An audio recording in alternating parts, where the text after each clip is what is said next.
মৌসুনী দ্বীপ থেকে আমরা এবার নামখানার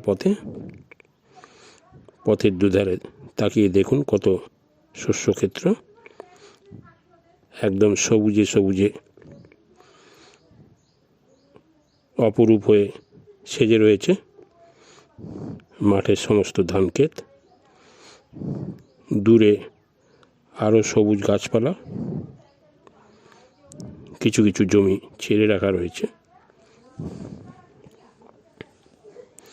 প্রকৃতি একদম অপরূপ রূপ নিয়ে অপেক্ষা করছে।